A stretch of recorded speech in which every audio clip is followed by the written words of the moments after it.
It's no secret that over the last 5 years, the economy has been devastating, bringing a variety of challenges to our union as a whole, and our organizing efforts in particular.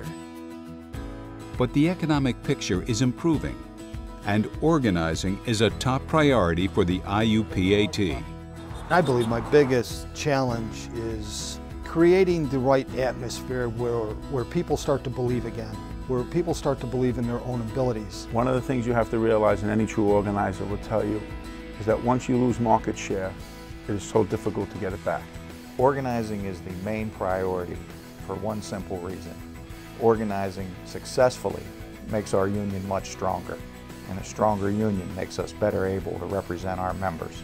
When you talk about the kind of market share that our organization has nationwide, there's room for us to grow. And the more we grow, and the more impact that we have in leveling the playing field for our signatory employers, being able to pressure those who don't work under a collective bargaining agreement, through our organizing department, we're able to create a real impact and grow in members, market share, and impact. Since our last convention, we have spent more on organizing than any other time in our history. That investment means more organizers than ever before, creating national strategic campaigns, becoming more efficient, and remaining flexible in our recruiting methods. Let's break down different tactics, so if something's working in one area, why not try to use that in your area as well? Organizing is not a simple cookie-cutter solution. There's no one tool that we can use. So we've utilized numerous tools in organizing, whether it's top-down organizing, bottom-up organizing, community organizing. We view organizing from a different platform. We view organizing really as the center of everything we do in this organization. Every program is reviewed to see how it affects growth, and growth is our main priority. Probably the biggest thing for us at the IUPAT now is our contract database that we designed. That enables us to share information across different district councils.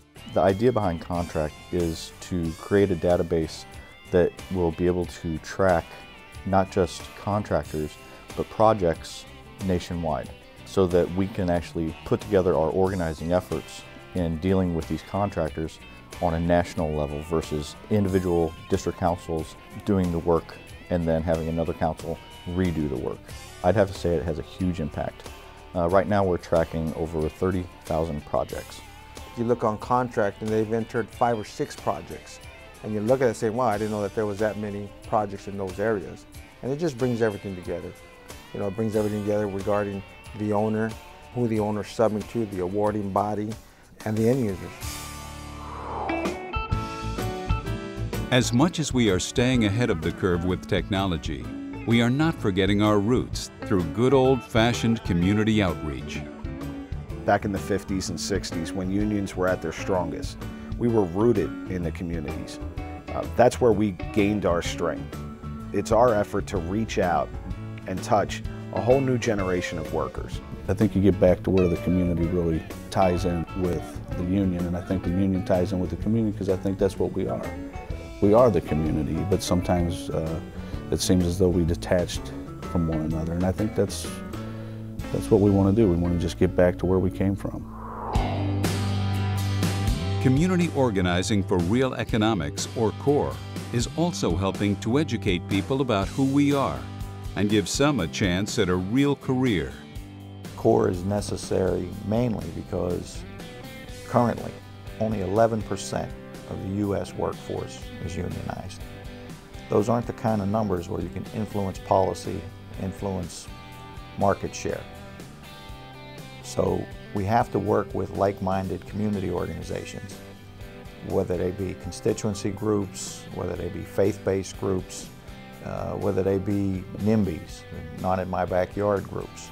Getting involved with the community, that's probably our biggest asset that we have now. Understanding what their needs are.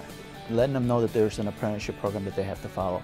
Letting them know what our requirements are for some other people to get on board from the community. They have never experienced organized labor in their life before. Getting into these communities, making sure we do have more community involvement, more community support, making sure we're doing our part with those groups and those organizations, and then kind of asking for a little help back too. I think a lot of our issues are the same and we share a lot of the same goals.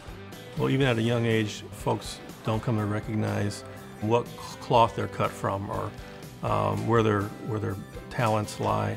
And so as we come to discover those that have a need for hands-on type employment, we want to give them an opportunity to try their hand out at something such as a union trade where possible.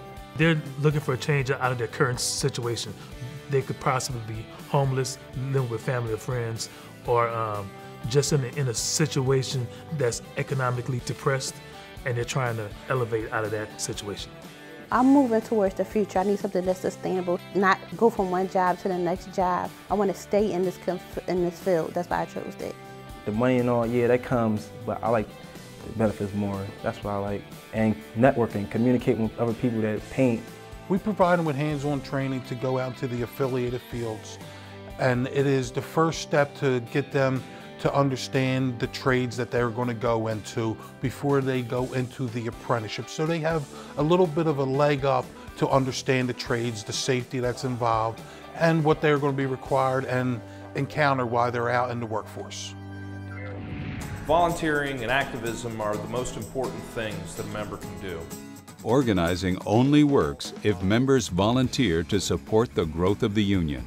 When you realize that what you've done adds value and helps the organization move forward, you all of a sudden own that thing and you have a passion for it. I would like to recognize Tom O'Brien.